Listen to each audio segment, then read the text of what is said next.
Before we get started, I wanted to say my name is Lynn Watisha. I'm from Lawrence Technological University, and I have the honor of being ETOM's current president.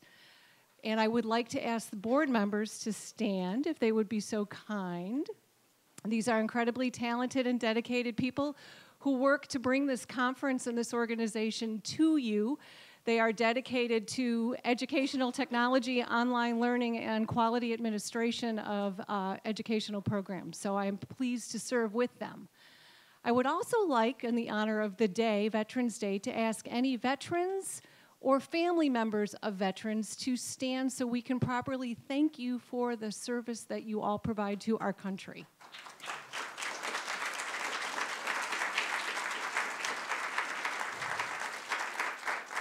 As the extremely proud mother of a service member, I can only tell you it is an honor to be involved with such outstanding people. The other thing I would like to share with you, those of you who've been participating in ETOM probably know Patty Davidson. Patty is outside at the registration desk. Patty has been our behind-the-scenes planner extraordinaire, and this is going to be Patty's last year with ETOM as she moves into that wonderful stage of life that we all hope to enjoy, known as retirement. So if you happen to cross paths with Patty today, please extend her your thanks and your congratulations. I am thrilled to be here at Mott. It is a beautiful facility. You will enjoy being here, and I would like to extend our thanks on behalf of the board to Mott for hosting us. And I would like to introduce Cheryl Shelton. Cheryl is the Chief Technology Officer here at Mott. She serves as an executive cabinet member on Mott's presidential team. She is an avid supporter of the e-learning environment. She believes in the value of ETOM and has served as a past president of ETOM. And I'd like to welcome Cheryl and ask her to give a few words.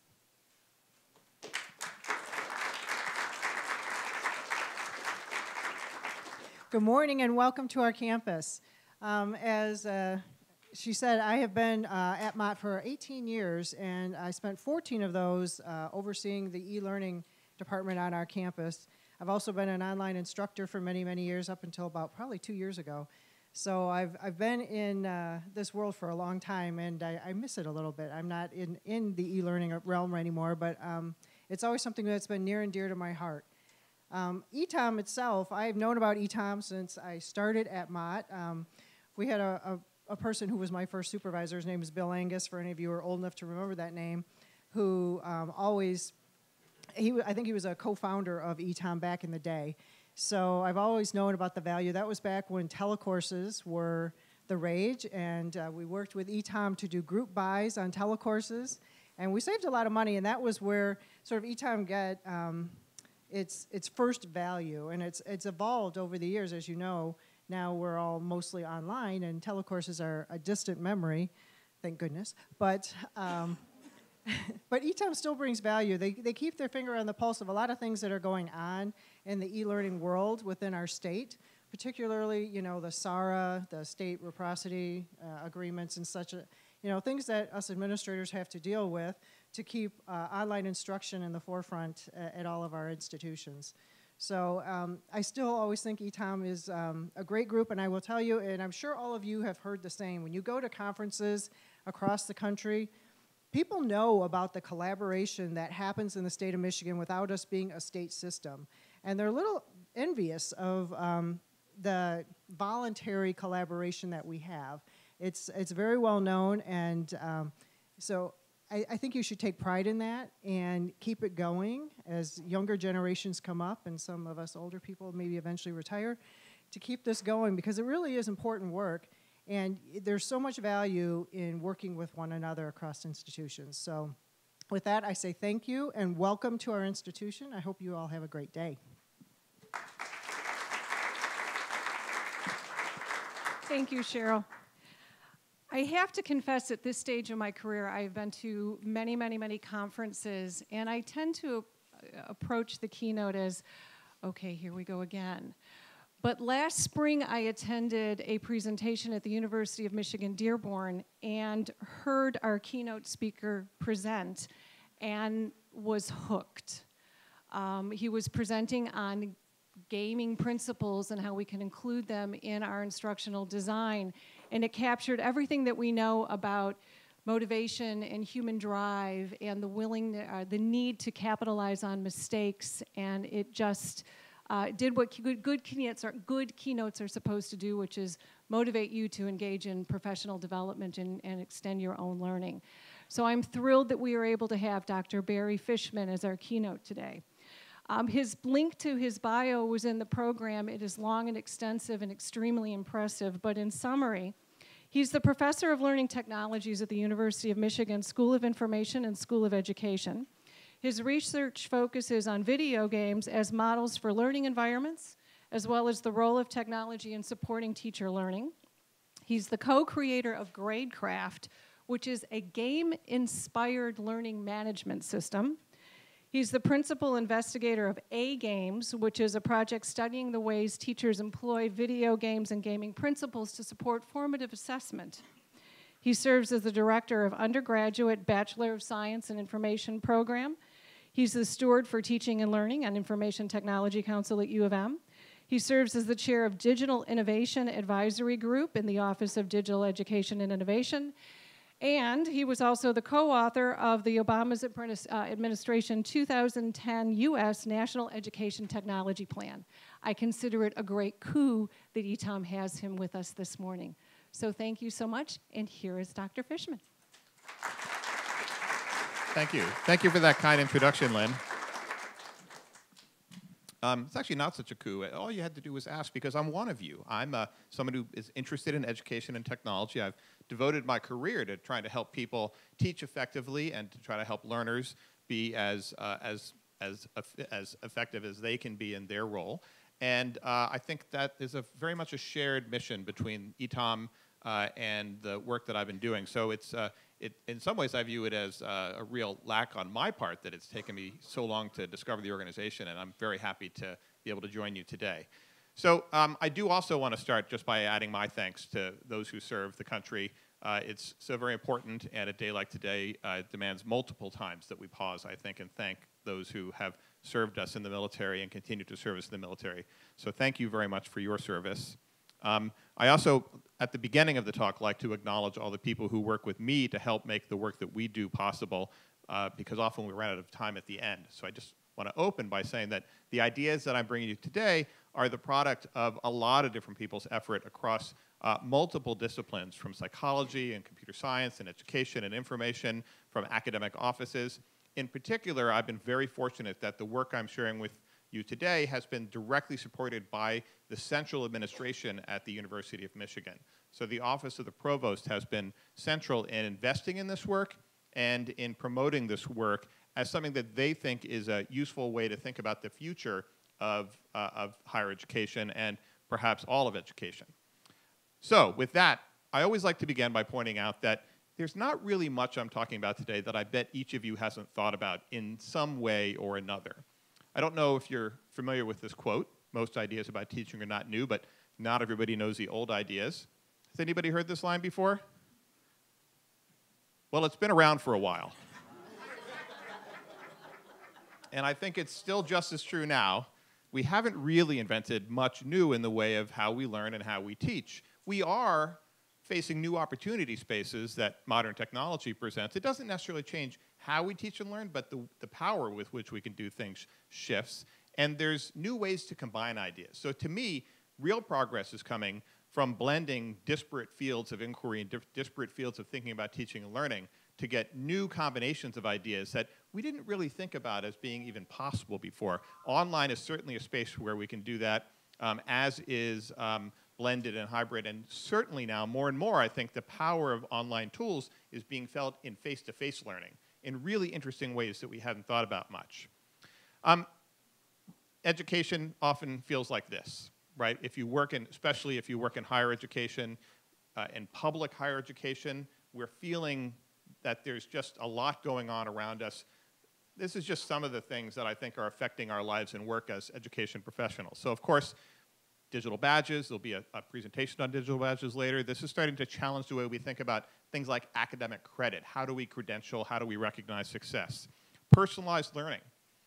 There are multiple ways to think about personalized learning, from everything from computer tutors where a learner sits one-on-one interacting with some kind of design system without the intervention of people, to pathways that really tailor to people's individual interests and that are driven by learner interests that promote learner autonomy. But this is certainly something that is changing the way we think about the delivery of education. Makerspaces, right in this building, this fantastic FabLearn facility. And we're seeing more and more in educational spaces and in public education gathering spaces like public libraries, the notion of makerspaces is growing and changing where we think about going to learn and how we think about choosing to engage in learning. Well, this was going to destroy higher education just 3 years ago. I don't know if you remember that. As usual with education technology, what we thought was going to happen isn't what happened at all, but something else fascinating has been happening in this space. I'm not talking about MOOCs today, but the University of Michigan has invested heavily in MOOC development. Almost a third of the people who take Coursera courses now take them from University of Michigan faculty. And it's transformed the way we think about education on our campus, which is not something that we thought would happen. Learning analytics. It's the era of big data. Actually, it has been for some time now. We're just starting to realize that big data is influencing and controlling more of what we do than we ever did before. So how do we think about the power of all this information, what we can do with it? Well, if you work in the online education space, you know that you've had access to lots of interesting data and lots of that you could do interesting things with long before other people have had access to such data and face-to-face teaching. But how do we think about where we're headed with that? As the Chinese saying goes, if we don't change the direction we're headed, we'll end up where we are going. So giving access to a lot of interesting data creates new opportunities for us to be very creative about how we think about what we'll do with that data. And those of you who are technology directors have been struggling with this problem. When people bring their own technology to campus, it really, the infrastructure becomes a huge issue. What does it mean when every human on your campus has between 3 and 5 Wi-Fi enabled devices on their person? Right? That's an infrastructure challenge. I bet each of you has between 3 and 5 things on your person right now that could connect to the wireless access points. That's a hard challenge to think about. And of course, the big one, assessment and accountability.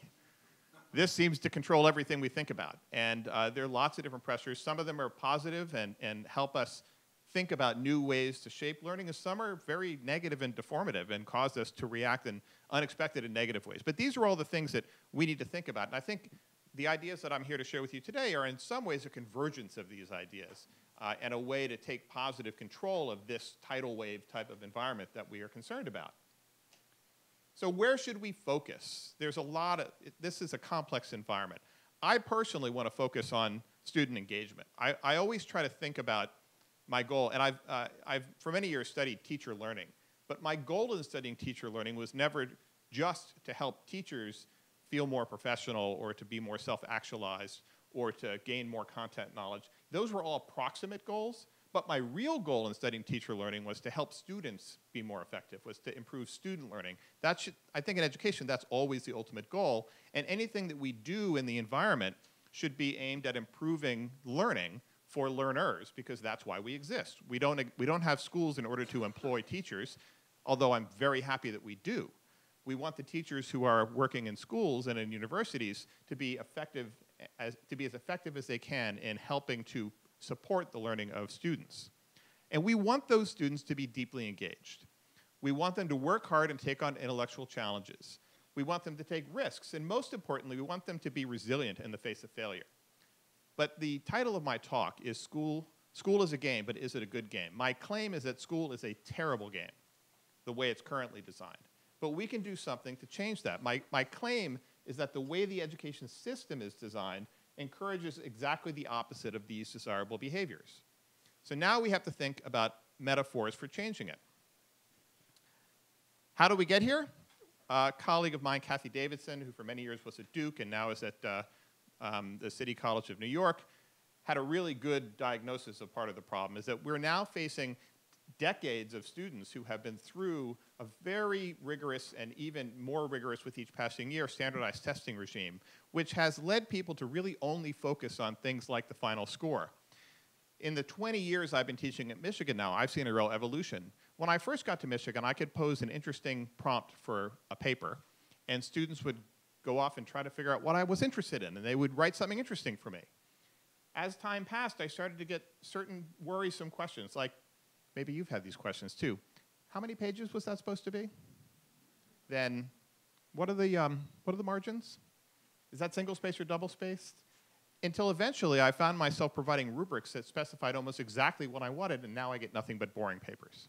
So people have gotten so risk averse, they've literally never failed, and that's how they got to the Ann Arbor campus to begin with, that they're afraid to do anything risky, and that is a real problem, especially when we think about the need for continued innovation. So we need a new frame, and that frame has to focus our students on how they engage with their own learning. Shock, my frame for you today is games. Now, not playing games. This is an important distinction. I'm not here to talk about using games for teaching and learning. I'm here to talk about being inspired by games to design better teaching and learning experiences. And there's a reason for that, and it comes from, I've spent my career looking across different teaching and learning environments, thinking about what is effective and how we get people engaged, and trying to think lots of models, project-based learning, inquiry-based learning, hands-on learning, you name it. There's been dozens of things that we've been exploring, and they've all been very promising in various ways. But when I started to look at how people engage with games, I was kind of surprised at the characteristics that people exhibit when they're engaging with games. So first, a really well-designed game gets you engaged, it gets you interested, and it keeps you engaged. It appeals to your sense of curiosity, and it gets you to take risks. What's really fascinating about games is that people play them because they're hard, not despite the fact that they're hard. Now, when's the last time one of your students came to you and said, could you tell me what the hardest thing I could do next is? Right? That just doesn't happen. But that is exactly what people who engage in games at a high level do. And just think about athletes, right? Athletes are looking for challenges. They don't want to play easy teams. They want to play hard teams. And they want to be victorious.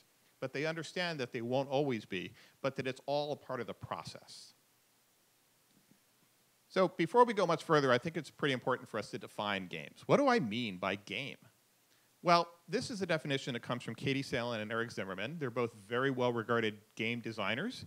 Katie Salen actually has gone on into the education space as an entrepreneur and developed a school called Quest to Learn, which is a middle school and high school in New York City. The model has been spreading somewhat. There's some of these schools in Chicagoland now, too, that are designed according to many of the principles that I'm talking with you about today. But before she did that, she wrote a handbook on how to design games and came up with this definition. Now, let's just highlight some of the key words here. And think about this definition with respect to school or higher education. Well, clearly, we have a system, right? There's a number of interlocking components. They fit together in various ways, and they are meant to lead to a certain kind of an outcome. So we have a system in education. Certainly have players, right? The teachers, the learners, the instructors, the administrators. There are lots of different players in the system. And they engage in an artificial conflict.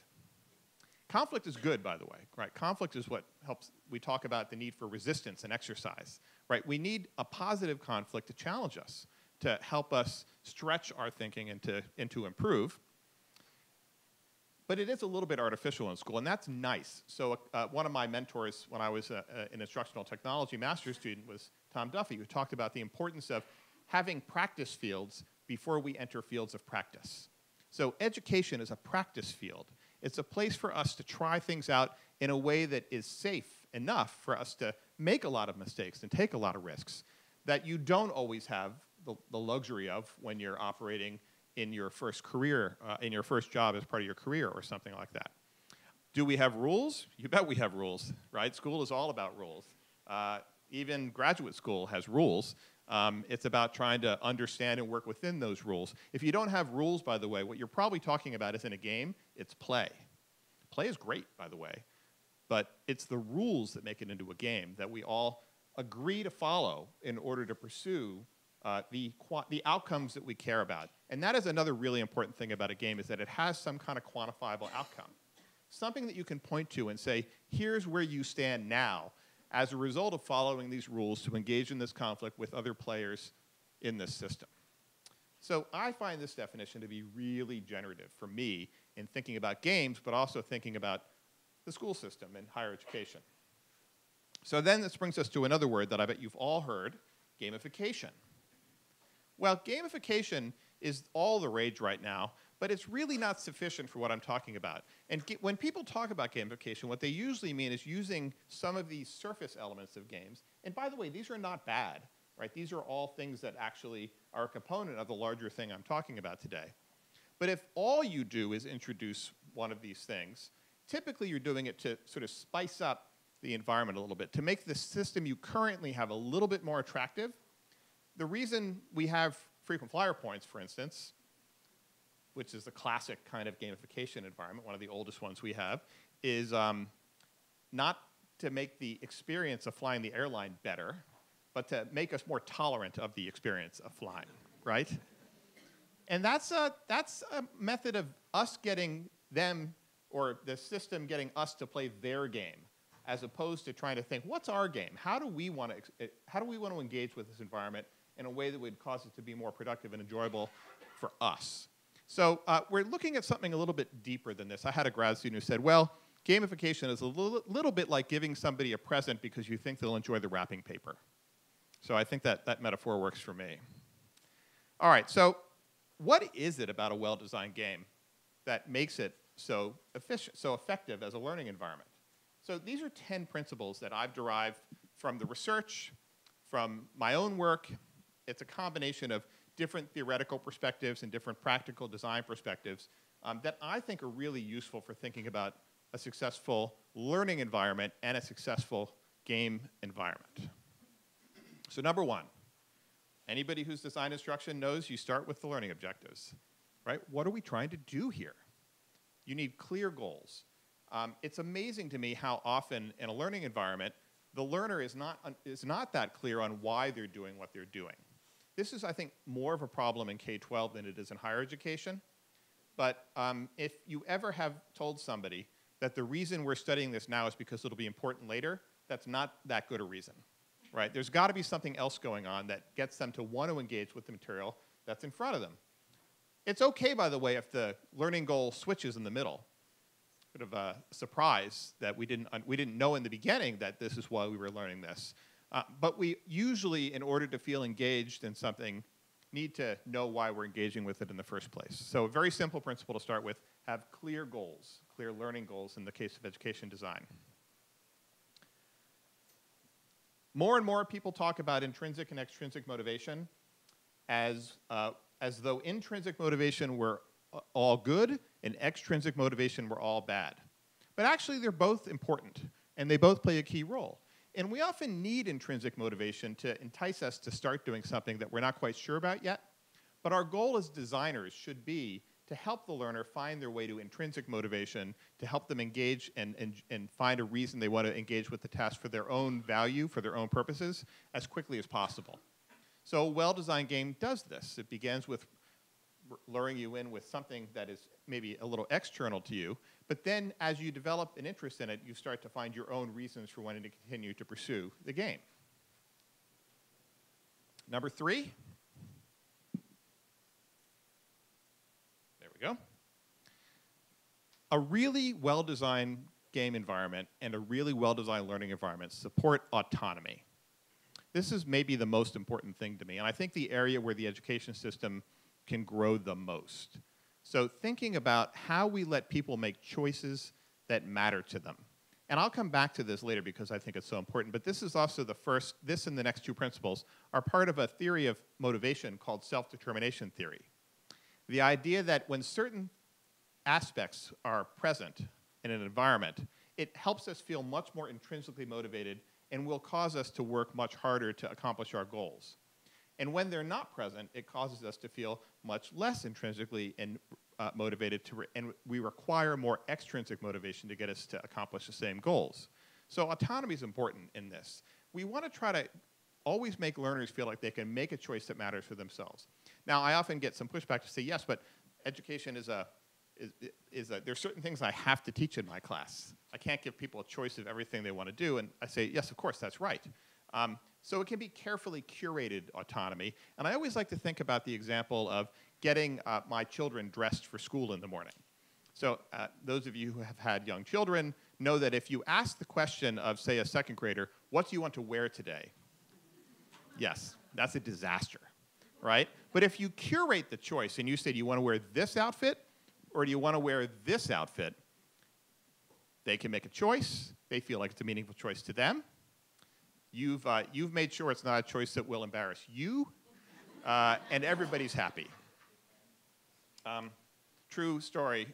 Once during a parent-teacher conference when it was a sort of all the kids were there and the parents were in the back of the room, and the teacher asked the room, how do you help your parents around the house? And my daughter raised her hand and said, I sleep in my clothes to make the morning faster.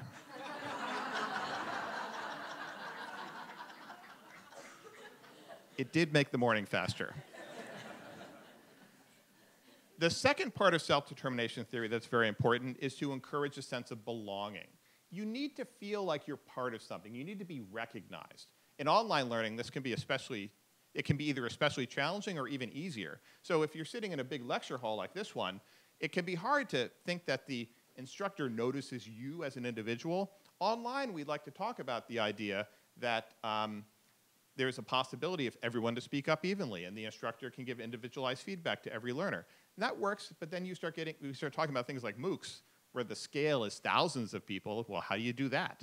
You know, in a MOOC, we run the risk of people falling back into feeling like they're, again, a number or an invisible part of a machine, and nobody's really paying much attention to them. Well, that's demotivating. People feel motivated when they are recognized and when they feel like they're part of something larger than themselves. Even just having a mission can be an important part of this, sort of feeling like we're working towards something important here. There's a real-world problem that my engagement in this learning experience is going to help address and help solve. And the third part of self-determination theory is support for feelings of competence. A well-designed game never makes you feel like a dummy. Right? A well-designed game starts off pretty easy, so you can start to get into it, and then it ramps up the challenge as you go. And it makes it so that you're always working at just the right level of challenge. Mihai Csikszentmihalyi, not a name that rolls off the tongue without a lot of practice, I can promise you. He's a psychologist who developed the theory that you have heard of called flow. That notion that you sometimes drop into a zone where time falls away and you feel like you're working at a level of challenge where you're just right in the flow of things and you can keep pulling yourself forward. And that is really a balance between something being just challenging enough that you feel challenged, but not frustrated, and you also don't feel like it's too easy so that you get bored. So it's that flow channel comes from a delicate balance between challenge and anxiety. But it's essentially about supporting competence. And it's a very important part of a well-designed game. It's a very important part of a well-designed learning environment. And by the way, very hard to achieve in a classroom that has 20, 30, 50, 100 students in it when we tend to teach to the middle. You know, and that makes the students who are more advanced start to feel bored, and the students who are behind start to feel lost. And once you start down that path, there's almost no way to recover. That's why notions of personalized learning become so important, and why technology may start to give us some power to address those issues. One of my favorite things about games is this notion that they have a lowered risk for failure, and they promote this notion of productive failure. So this, to me, is going back to that quote from Kathy Davidson and talking about sort of the problem that I think really plagues education, where people do not feel empowered to take risks, is one of the most important things I think we can do in our education design, and one of the things that games do really, really well. If you play a game where your character dies, and that's it, the game is over forever, you wouldn't play that game. But that's how a lot of students feel in school. Actually, I have an example of a game on my phone that I'm very fond of called One Life. I think actually that's not the full name, but that will work for now. Where in this game, you can practice jumping from building to building. And you can practice as much as you want, but when you commit to actually making the jump, if you complete the jump successfully, great, you can do it again. You can practice to jump over the next building. If you don't complete the jump successfully, it's just about timing really, your character falls to the ground, the game locks up, and the only way to keep playing is to delete it from your phone and re-download it from the App Store. It's more of an art concept than a game. And as a result, nobody ever plays the game. It's on your phone, but you never take a jump. So I think that's actually an excellent metaphor for the way a lot of school learning is set up. This notion that any failure is a setback that will literally change your future educational track, and maybe your career and life track, is paralyzing for students. So thinking about ways to create environments where people can fail productively is really important, because the thing that we know from studies of cognitive psychology and from studies of entrepreneurship is that without failure, there is no learning.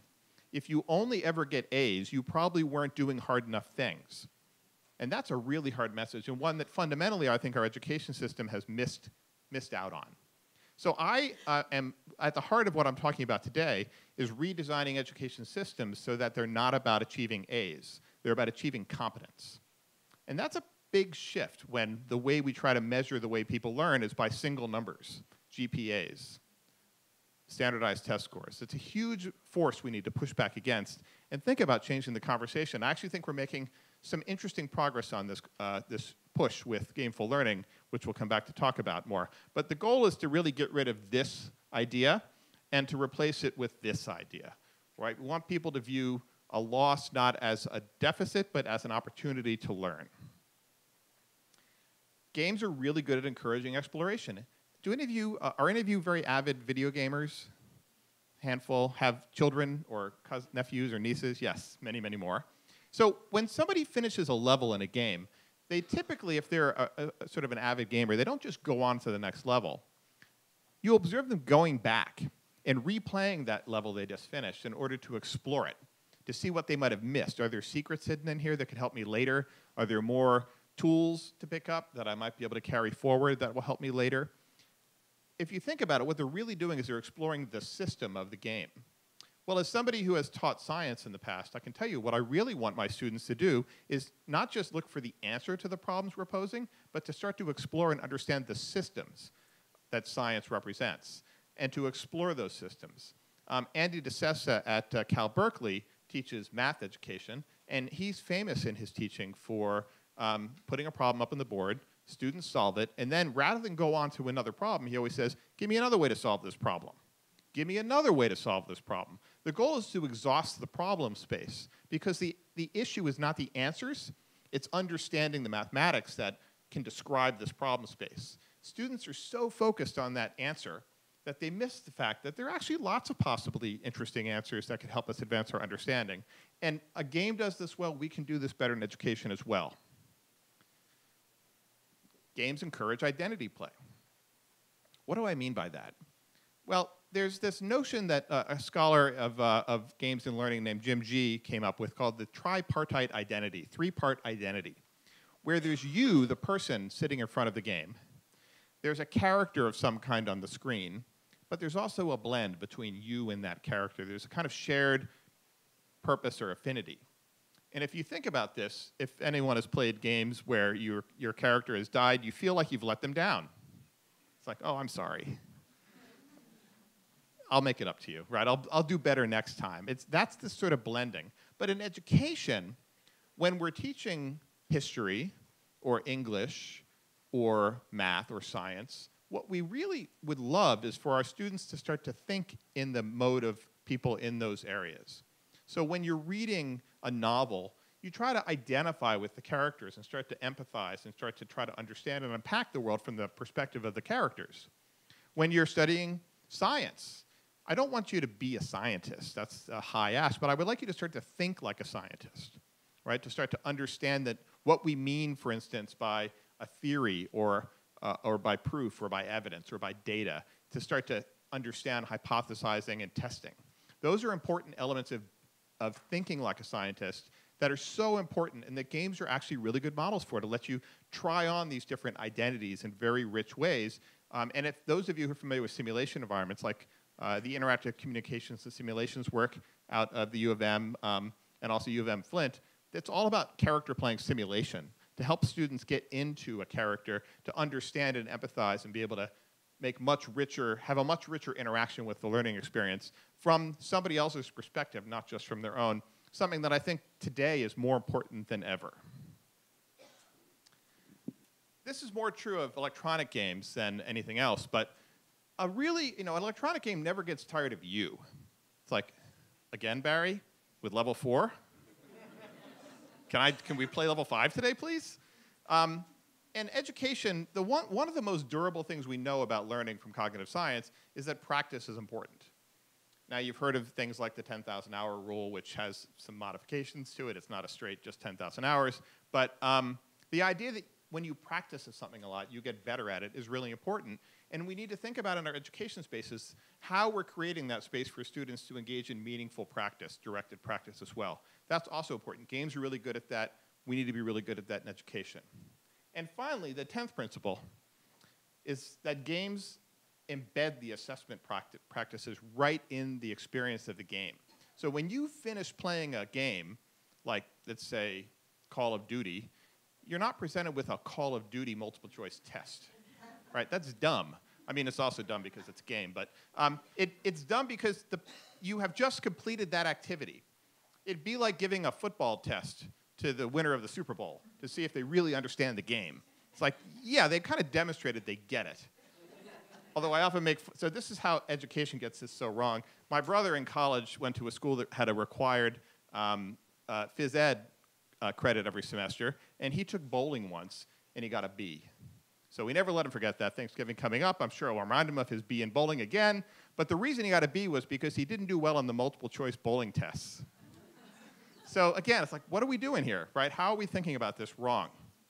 A colleague of mine at the University of Chicago, actually no, the University of Illinois at Chicago, Jim Pellegrino, talks about the metaphor of taking inventory. I'm looking around the room, I'm seeing some people that are wise elders like myself. You may remember going to the, I'm trying not to make eye contact with anyone directly when I say that, but do you remember going to the store, maybe in the 70s, and the store was closed that day for inventory? Yeah. Well, in the 70s, before RFID tags and barcodes, you'd have to shut the shop and go around with clipboards and mark off what was selling and what wasn't selling so you knew what to order for the next sales cycle. We don't do that anymore. Technology has made that irrelevant because now stores know what's selling at every single moment. They can literally make a decision to move something to an end cap or move it up and down a shelf to change the way people are seeing it and how it's selling based on data. This is where learning analytics comes into the picture. So if you think about what we do in education, we stop the practice of teaching and learning in order to do assessment.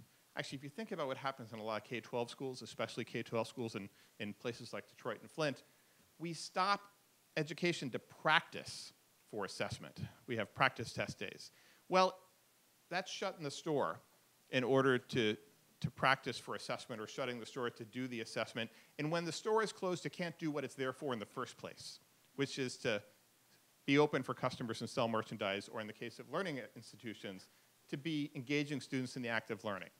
So technology gives us really interesting opportunities for thinking about how we can design activities that are meant for learning that also generate data that we can use to determine whether or not people are learning and what they should do next to be learning more or differently. Badges, I think, are a fascinating example of this, right? The idea of a micro-credential that you earn as a result of showing what you can do, and that helps aggregate up into something that may lead to a larger credential. Maybe it is a grade, maybe it's a degree, lots of ways to think about it. But embedding assessment is a very important thing for us to think about how we can improve the flow of learning and education. So these 10 principles are where the ideas of gameful design or gameful learning come from. When you embody those ideas in your teaching, that's when you're doing something that I think is leading towards a more productive outcome. And there are thousands of students that we have engaged in learning this way right now on my campus and at our sister campus at the U of M Dearborn. And they're doing this in lots of interesting ways. And I want to give you a few examples of what a class might look like if it were designed to support these principles. So this is a class in the College of Education at U of M Dearborn on designing technology-based learning solutions, something near and dear to many of our hearts, in which there are things that the professor expects you to do every single week. So there's lectures that you should come to. There are readings to do and readings to react to. There's a portfolio-driven project that everybody's going to engage in. But then there's autonomy support through these different pathways you can do, where there's a lot of these different kinds of activities that you can choose from in order to grow your work towards eventual success. This is something we call flipping the frame, which is very important, whereas in most classrooms, when you, maybe some of you have had this experience. I know I've had this experience, where a professor says to you on the first day of a class, welcome to this course. As of today, you all have 100%, an A+. Anyone had that experience? Yeah, there's always about 5% of the room at least. Welcome to my class. You've all got 0. Nothing. But you can end up wherever you choose. So the way you do that in a gameful class is by combining different activities. Say you try out a blog, and you don't do very well at it, and you get 0 points on that blog. Do another one. Learn from what you just didn't do very well and do it better. Or try another activity altogether. There's lots of ways to do this, and we'll look at different examples of this, and I'll give you a kind of a recipe for how to think about gameful design. This is the class on the U of M campus. It's in the Honors College. It's called Deep Time. It's a very small content area. It starts with the Big Bang and comes through the present day and explains everything in between. So that's a lot to focus on. It's taught by Tim McKay, who's one of our leading instructors and leading physicists. He's actually one of the most cited scientists in the world, which is quite something. But he has found a way to divide this large domain up to give people autonomy again in the choices that they pick to do different assignments, and also to decide where within this large scope of this course they want to focus. So there are different sort of pathways you can choose and earn badges toward his main goals, which are not about understanding all of this, but starting to get your head around sort of what it means to think about science across large spans of time. That's really what his goal is in this course. Another course in the ed school at Dearborn. So in this case, it's very similar to the Deep Time model with these different assessment pathways that you could pick, where you might do your own a presentation of your choosing, develop a plan, 2 different kinds of plans. Really, what matters is these different kinds of soft skill recognition that the professor is trying to encourage to say, look, in addition to the academic content, the work you have to produce for me, you've also got to develop yourselves in these ways. And that he's using badges to do this, to set expectations about behavior that is not captured really in a rubric, but is meant to cut across the entire experience. So there are lots of ways you could do that across the class. This is one of the more complex designs we have. It's a poli-sci class at Michigan, Intro to Political Theory. This class is taken by about 300 students every semester. If you want to be a political science major, you have to take this class. And in this class, what the professor has done is said, well, here are the pathways you have, but what you're going to do is actually, you're going to decide which one you think you're better at and weight it. You're going to place a bet on where you want your grade to come from and where you want to decrease the amount of your grade that this is dependent on. There's still the working up towards something. He actually calls this system capital with a K, because it is a political theory class, so that's his little in-joke. But it works out pretty well in terms of allowing students to try everything and then decide where they want to have most of their assessment weight be assigned. And again, he's using badges to recognize excellence, to show recovery to allow recovery from failure. In fact, if you want to revise a paper, you have to earn a badge that allows you to revise a paper by showing that you've done a valiant effort on the first pass at it. You can't just turn in bad stuff and revise it. You've got to actually do pretty good work. You've got to show effort and progress in order to be able to keep revising something toward the goal you want. Some funny things happen in these classes. First of all, the majority of class gets an A. Actually, I had my dean in the School of Information was using this approach in one of our foundational classes, Introduction to Information Theory, and he contacted me at the end of the semester because I'm the director of the undergrad program. It's a junior-senior program, so we admit students coming out of their sophomore year, and in order to be admitted, they would have taken this introductory course as a prerequisite. And he said, Barry, I've got bad news. I'm afraid that the SI 110 this year, this intro class, may not be that useful to you in admissions because almost everybody got an A. The problem is they worked much harder than I thought they would. It's like, that's okay, Jeff, I can live with that, right? That's like a high-class problem to have. And that's what we're finding, is that when you create this sense of personal responsibility and a sense of autonomy and a sense of belonging that we see you, and support for developing competence, people will start to work very hard to perform at a high level. In part, I admit that's because they're driven by grades still, right? We haven't fixed that underlying problem in the system, but we've designed an environment where they feel much safer in taking risks. We've worked with students who have taken courses in this area, and we have found that their shift in emphasis moves from just the grade to the understanding that what they learn is separate from their grade and is very important. And they will start to focus on both of those elements. In some ways, I showed you 2 class examples ago, the honors class. Those students are the hardest to convince because they've been the most successful at the bad version of the game. But once they realize it's okay, we can all succeed, then they get much more comfortable with it. And they start to crave this and start to look for classes that are designed this way. It doesn't have to be all about courses either. You can go beyond the course. So Dearborn is doing something really interesting.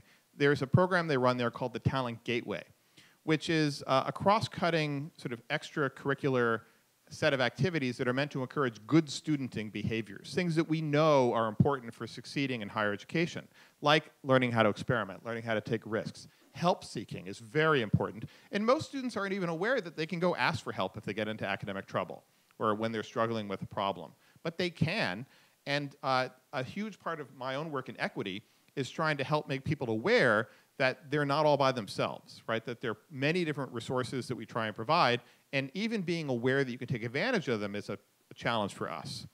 So the Talent Gateway is an environment using gameful principles with badges that you can earn and unlock that lays out different pathways for you to pursue on your way to starting to really unpack the different opportunity spaces that are lying in front of you.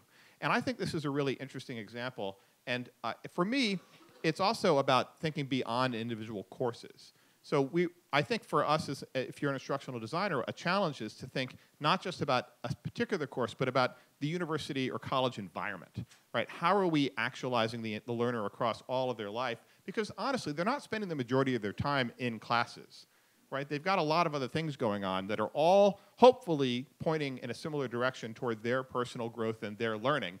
And I think we have a real opportunity here to start to provide support for bringing a lot of those ideas together for the learner.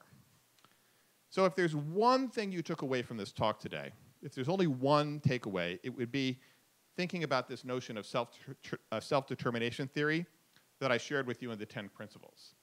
Because if you work to increase the amount of autonomy learners feel, to increase their sense of belonging, and to make them feel that their developing competence is supported, that is the thing that would make the biggest difference in education.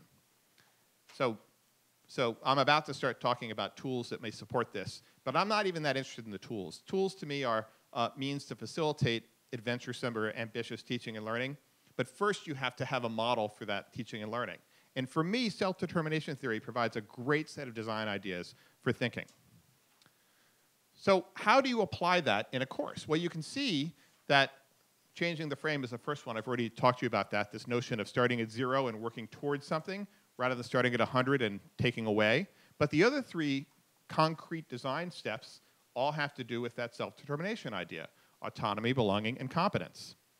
So first, I've already talked about this a little bit, but I just want to point out that another reason for switching the frame is because if you have that 100% frame, you may be a fantastic student.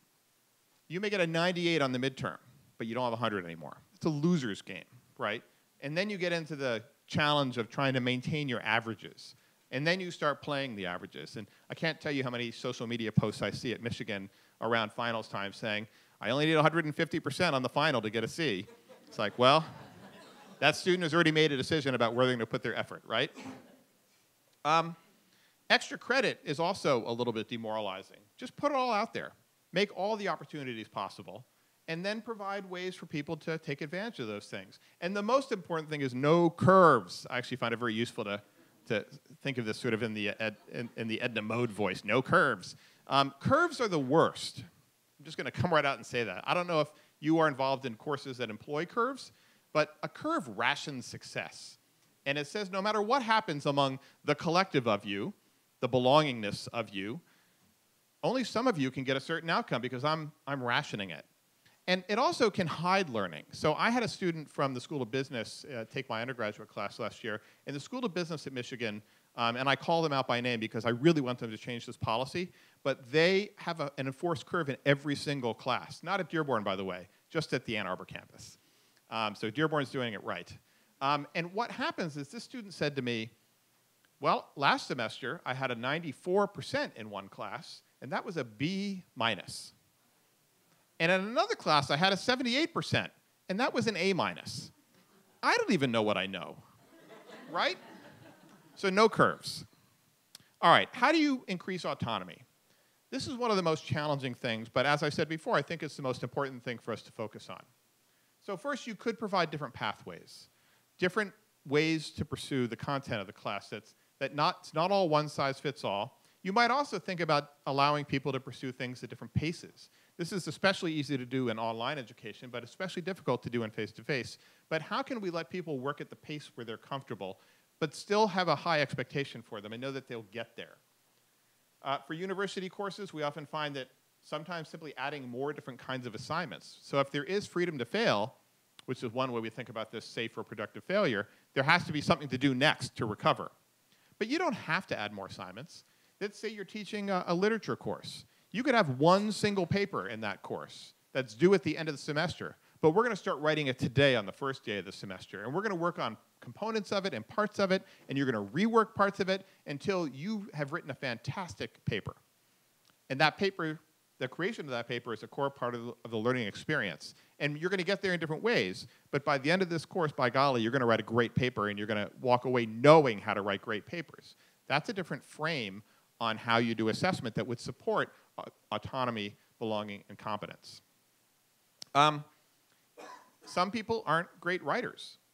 Some people aren't great test takers. Unless the act of writing or the process of test taking is integral to what it means to know something in a domain, why do we get so hung up on that? Right? So if a multiple choice test in history, that doesn't mean I understand history or not. I may just be really a nervous test taker, or have had the flu on the day of the final, or something. Right? So it's thinking about what are the ways I really need my learners to express what they know, and what can I support, because of course it can't be a free-for-all, but how can I design different experiences to take away what people know? How do you create that sense of belonging? Well, I think mostly it's around mission, right? You could use collaboration, you could use competition.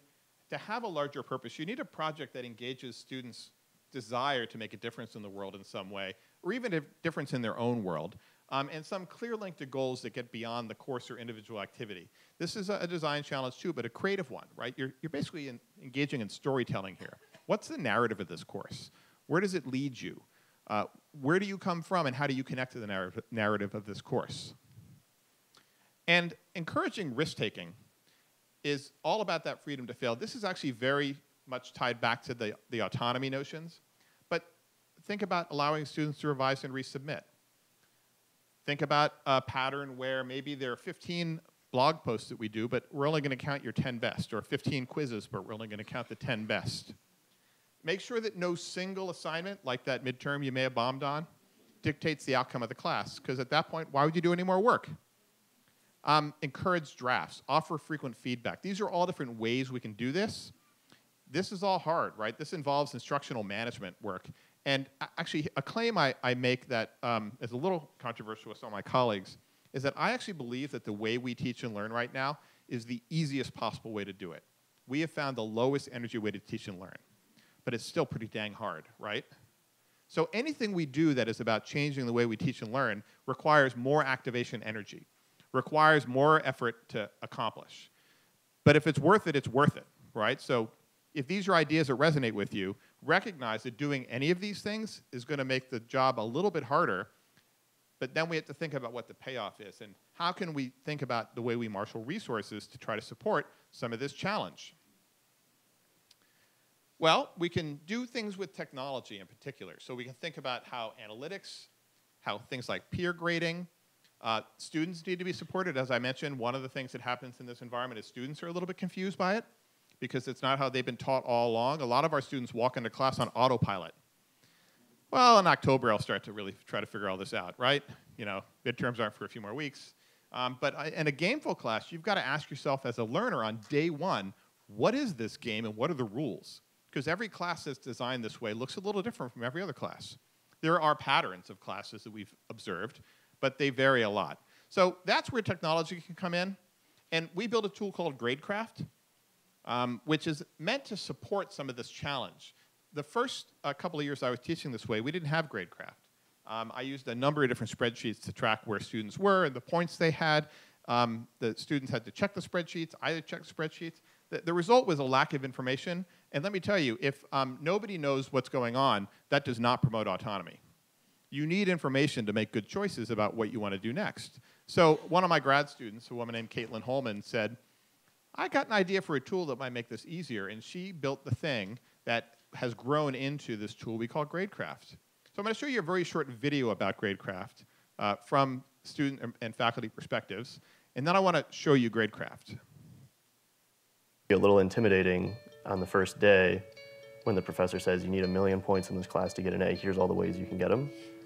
I was both excited, shocked, and I just didn't really know what to think to a certain degree. It's like, wait, so does that mean I'm not getting a grade on each of these assignments? How do I know how well I'm doing? I was used to coming into a class, being told what to do, and following those rules. Here you really have to take your own initiative. You may have a range of choices in a gameful course, and that can feel a little bit scary at first. But once you get past that, you feel more empowered, more in control of what's going on, and you know at many more steps how you're doing and what you need to do next in order to accomplish your goals. There are a number of tracks you can take through this course. There's optional assignments. There's assignments you have to complete to unlock other assignments, and all of this is kind of explained to you in this learning management system that was really cool. Yeah, the grade predictor was a really interesting tool as part of GradeCraft. I actually went on there and started playing around and trying to see which assignments I thought I might like to do and how that would end up at the end of the semester. And I think I actually spent more time on GradeCraft than on C-Tools last semester just because it was more interesting and it was more interactive. There are many things to keep track of, and it's important that not only we keep track of them, but the students can clearly see that we have kept track of what they've done so that a student can feel continuous progress. Because I knew that no matter what happened, I could always work hard to get a good grade, I was a lot more open to these new concepts that I did not have as strong of a background in, instead of being like, I have to know this, this, and this for a test or for an assignment or for a grade. When they are doing work that they've chosen to do, that they really are excited and pleased about, they pursue it much more intensely. They do better work. We hope, too, that they will develop a sense that the real excitement of learning doesn't come from doing the assignments that are on the syllabus. It comes from asking your own questions and going out and pursuing those questions. All right, so let me try. All right, so let's say Katniss is taking my current grad course, and there's choices to make in this course. So when you log in, it looks a bit like, actually this week's topic on Monday is games and learning, so I'm up for this lecture. You're helping me practice it right now. But the idea is that it's essentially kind of like any other learning management tool you would have seen. But the key element here I want to show you is this notion of managing complexity. If I have a lot of choice, how do I manage that? And the way is with this tool called the grade predictor. So first, let me show you the grading scheme. So this is a notion of starting at the bottom and leveling up. And all this is extremely customizable. So I've picked levels that match educational technology history milestones. You know, the development of technology over time, starting with apprenticeships and then lectures. These are the oldest forms of ed tech, all the way up to things like MOOCs, and then personalized learning and makerspaces. And this student is making her way through this course. But how does she decide what to do to make progress? Well, in the grade predictor, you can see all of the different assignments in this class, and you can start to see where you are, which is the green bar. And then you can start to see where you want to be, which is the blue bar. The blue bar is Katniss's prediction of her outcome, assuming she does certain things. And she might come into this interface and start to play with different assignments she could do. So she might say, well, if I'm not going to do these 2 assignments, my outcome's going to be a C. And maybe she's taken the class pass-fail, and that's fine. And she could say, okay, this is my path in order to get enough points in order to pass this course. But she might want more than a C in this course, so she might say, I'm going to do this assignment. And we've noticed some things. So we've noticed that if you say you're going to do something and get 100% of the available points, you're probably wrong. That the better students have learned to be conservative about the outcome. So a better student will say, oh, I think I'll get about 80% of the points. Well, that's still a C. That didn't even move me up a whole level. But here's this final report that I can do for this extended exploration project. And I can see I'm starting to make real progress now by completing this. And as things are completed, the predictions that you've made turn into actuals. So this sharing was a poster session. This initial project where you had to define your assignment, those have already happened. So I can't predict them anymore. That's locked in. So now I need to go back in as the semester unfolds, and I examine the path I pick for myself, see what my goals are, and start to change the direction I'm going. This is a graduate seminar, a small size. It only has about 25 students in it. I'm very fortunate in that regard, teaching graduate seminars. But if you're in my undergraduate class, there's many, many more options and many more pathways because there are 80 students in that class. And I know they come from a broad range of different backgrounds. I have many athletes, I have many engineers, I have many humanities students, business school students. It's a real odd mix. And so I try to realize that they're all shooting for something different and support them in reaching those goals in different ways. So back to who's using this. I mentioned earlier that there's thousands of students doing this. There are thousands of students across our campuses. These numbers just come from the Ann Arbor campus, actually. But 58 different courses, 29 different instructors teaching those courses, 17 different programs. And the reason I'm very proud of that 17 different programs number is because to me, these ideas are not bound by discipline. They apply all over the place. The game will look different. In fact, a colleague of mine at MIT, Scott Osterweil, likes to say that really you have to find the game in the content. You don't sort of take content and jam it into a game. Everything has a natural way that it is engaging and is fun. Oh, I just said fun. I don't like to say fun, I should say. I don't say fun very often because I don't think education should be fun. I think education should be engaging. But once in a while, I slip into that language. But that's a good reminder for me and for you that the goal of this is to make stuff hard in a way that people really crave it and really want to engage with it. We want you to think about this. I don't care if you're interested in using GradeCraft or not, but I do think there's something we can do in all of our course design in order to increase the feelings of autonomy, belonging, and competence. If you do want to use GradeCraft, we are starting to grow that community as well. So starting in the winter, we're going to have a paid beta phase for GradeCraft. We've been used in a number of different institutions at a number of different levels, K-12 and higher ed, research universities and community colleges. And we're starting to think about how we can grow that and support that. So it's going to be it's going to be a small group. But if you're interested in learning more about this, I urge you to go to this email address, gradecraft@umich.edu. And at the bottom of the page is a place to enter your email address. And we have literally never sent a message to this email list.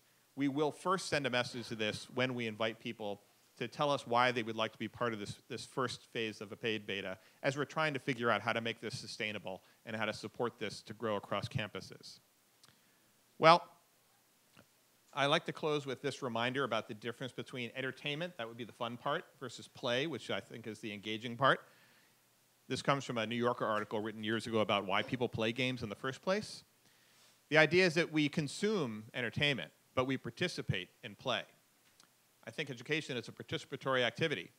We're trying to design a world that gets everyone to play as hard as they can in order to reach their goals.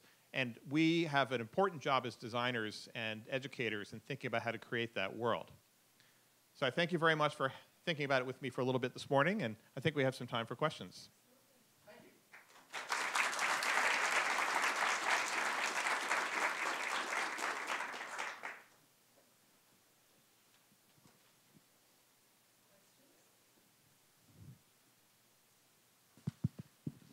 Out of your 29 different instructors that used your GameCraft, were any of them from a math classroom? We don't have anyone in the math department yet, but there are many classes that use a lot of math. So computer science classes, programming design classes, and engineering classes. But there's no reason it can't work in math. So do you have a particular use model in mind that you're curious about? No, I was just because I feel like math, but I could see it in some of the other sciences and computer sciences. You know, we have such a long list of topics that must be covered and tested on that the flexibility I think is seems like it would be a little bit less than something like history or political science or so. So I think the flexibility to me isn't. Yeah, I feel it's more restricted in those arenas. This looks like a building on. Yeah, I'm actually math faculty as well, and it sparked a couple ideas, so I just want to share them while you're thinking about them too. So I was just jotting them down that as far as during the learning portion, I give some points for students to watch videos and do a couple problems, and I was just thinking that they could take pathways of either watching a video or making their own. That if they created a video to show that they understood the topics, that I could give them even more points that they could earn towards something like that. And similar for practice, when I'm giving homework assignments, if they could create their own and explain how they got to their answer and the problem, then I can give them a little bit more points because they've shown a deeper understanding.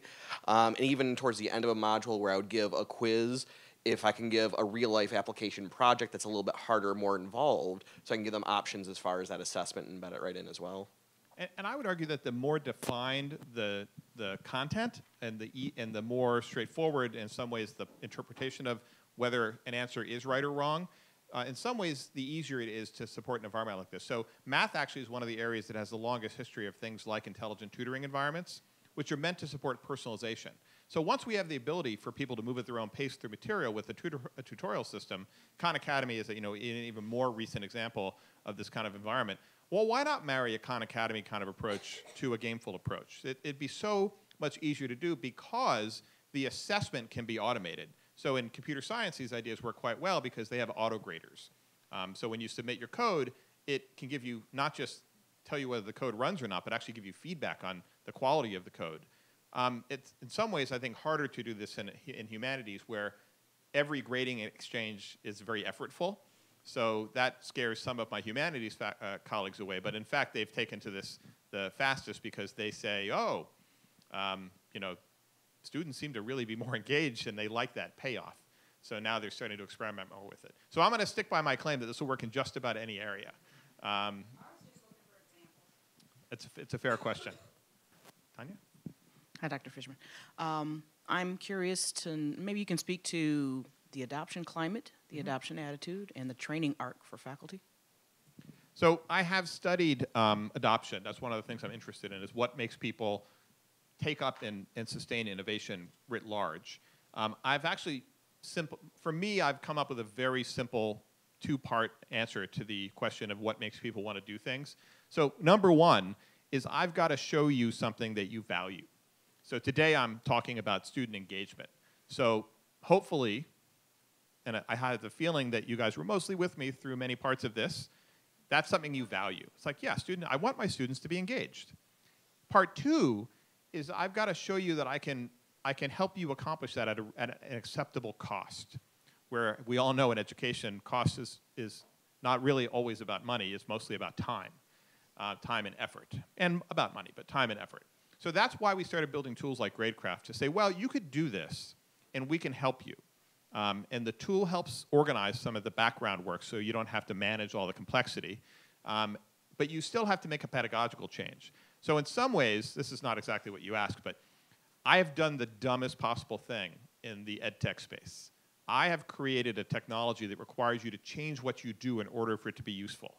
It'd be so much smarter for me if all I cared about was money, but I don't, clearly, because I've been in higher ed my whole life.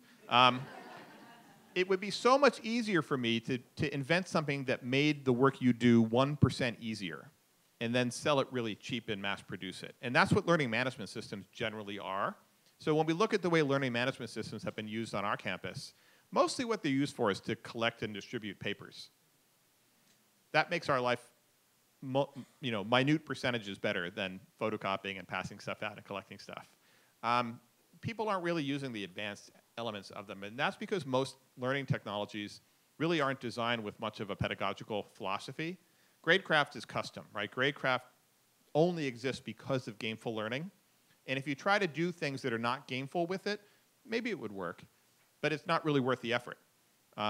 So we have developed in our Gameful Learning Lab, which is the umbrella organization now supported by the provost, a team of learning experience designers, instructional designers, some consulting capabilities. And part of the reason why we think this needs to cost a little bit of money as we grow is because we want to spend time with people helping them redevelop their courses. So that's a human cost. That is not technology.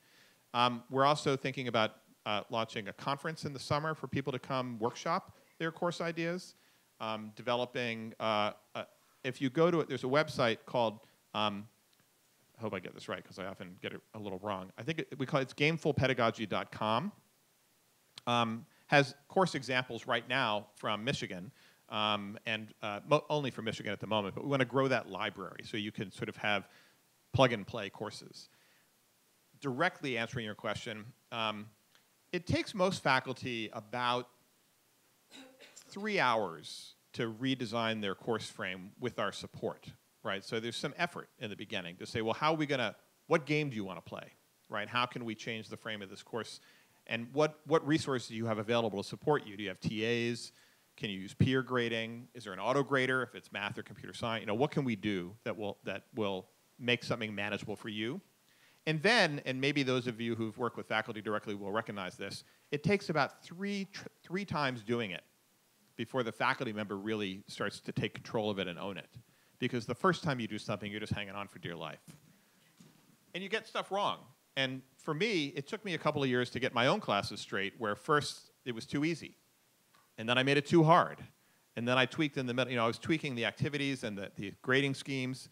The second time you do something, you start to get comfort and facility. And the third time, if it's something you believe in, you'll start to reinvent it for yourself and make it your own. But thank you. Good question.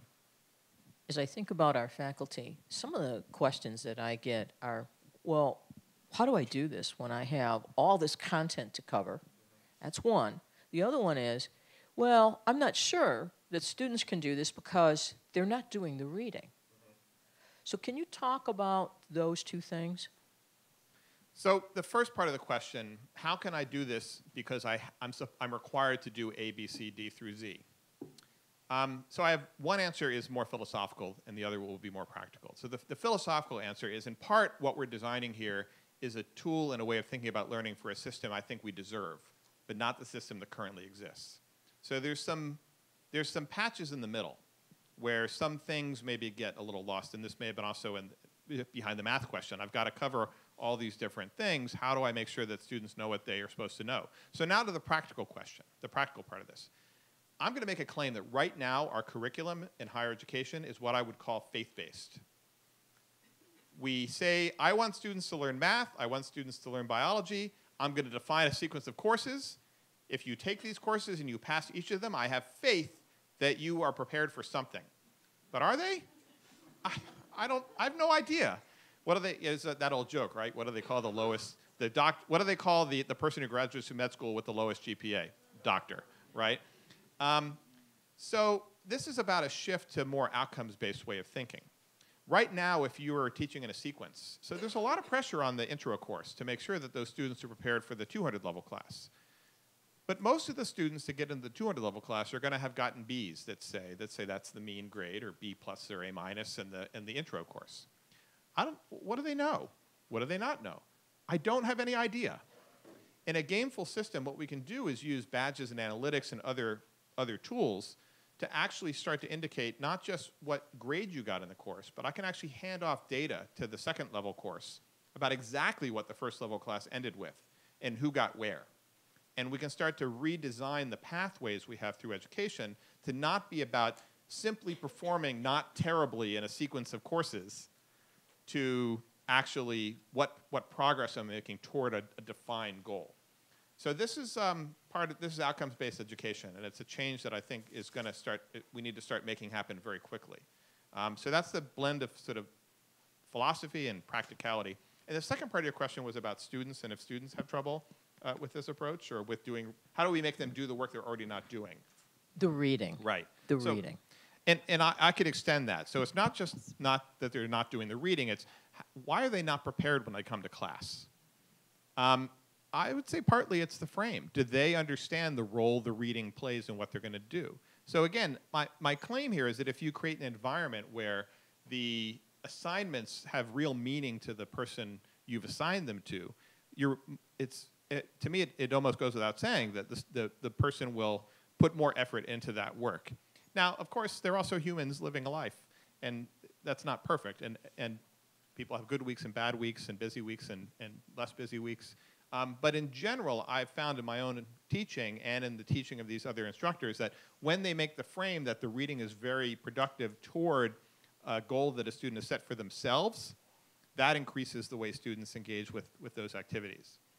So but there's myriad other things we can do around that kind of, around having students make sure they're engaging productively with material. But number one is make sure that it's material that they understand what they get out of engaging with it. I actually had a student once in my class comment at the end that they liked the fact that they didn't have to do much of the reading because I always lectured about all of it, to which I could only think, how do they know? Yes, in the middle, I think. Am I?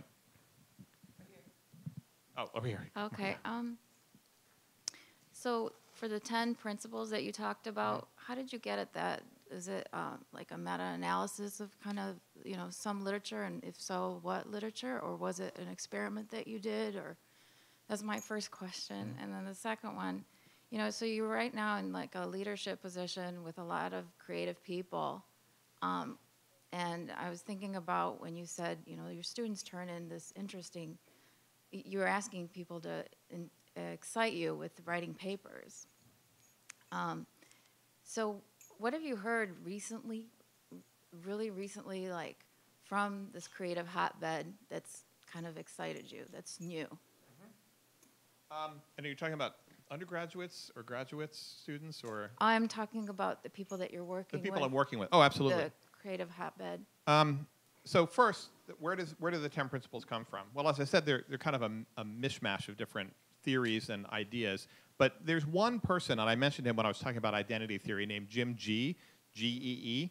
He wrote a book in 2000, and it was written in 2001 and reprinted in 2003, called What Video Games Have to Teach Us About Learning and Literacy. That's kind of the text for people working in this area, I think, because he laid out, I think it was 56 principles. That was unnecessary. You didn't need all 56. But they cover a lot. Some of the core things that I'm talking about come from that. And then I encountered self-determination theory, and that filled out some of the rest. And then working on things like embedded assessment comes from my experiences on the National Ed Tech Plan, working with colleagues like Jim Pellegrino. But they all really came together for me in the practical experience. I wouldn't call it an experiment, but I would call it a design or teaching experiment, where in our own work with my class, with some of the other classes I showed you as examples, with doing both quantitative and qualitative work, with what gets students engaged, with what that engagement looks like. We use a lot of analytics data from our own LMS environment, and a lot of qualitative work with faculty about their own experiences of engaging with their learners. These principles have really taken shape as being the bedrock things that we think you should think about when you're thinking about how you're providing a learning experience. With self-determination theory being the design core, and the others being things to think about how you're engaging students across the rest. And they line up, most of these principles line up really well with sociocultural learning theory. So if you're interested to read Vygotsky or other theories of social learning, these ideas should be very comfortable to you because they're really about how we learn from the environment and from each other in various dialogic ways. The second thing, what has been most exciting? So one of the things that I think has been really productive at the Ann Arbor campus recently is that we got the provost interested several years ago in this notion of academic innovation. And the provost invested quite heavily in things, first in individual efforts like learning analytics and things like Gradecraft. And they were separate investments. And now we have an Office of Academic Innovation where one of the core things that we recognize is that all of these ideas need to work together. So it's not that somebody's doing research. One of the real failings, I think, of higher education, especially of research at Research One universities, is that it often happens in silos. But real action comes from multidisciplinarity. So I'm now lucky to be part of a multidisciplinary school of information. Education has always been, in many ways, a multidisciplinary field. And academic innovation at Michigan combines faculty and ideas from across campus. And the innovations that we're building, like GradeCraft, leverage other innovations like a learning analytics data warehouse, like student-facing dashboards, work on visualization, work on micro-credentialing and badges. I don't have to build all that because I've got colleagues building it, and we talk to each other almost every week about how we can learn from each other's successes and failures in order to continue making progress. And last month, the president of the university declared that academic innovation would be one of his 5 pillars. That is what makes the University of Michigan a productive research university in our contract with the public.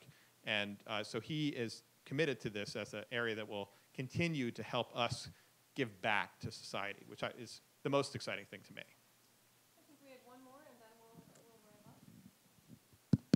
wrap up. Yeah, so this working collaboratively is a great way to build community, et cetera.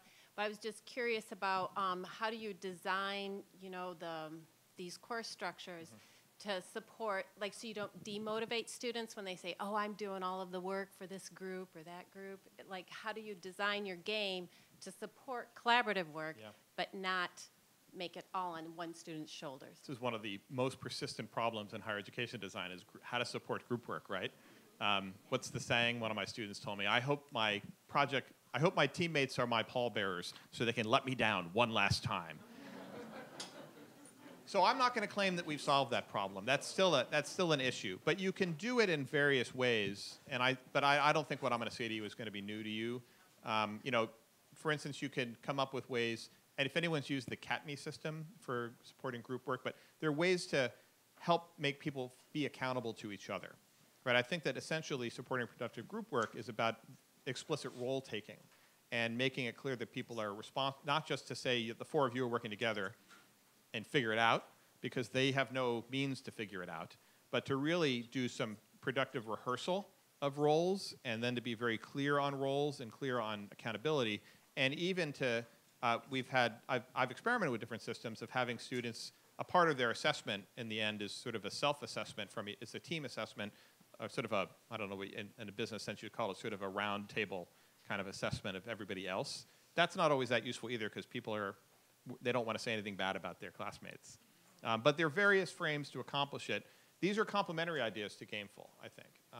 Not necessarily things that you need, but I go back to the Euclid quote, right?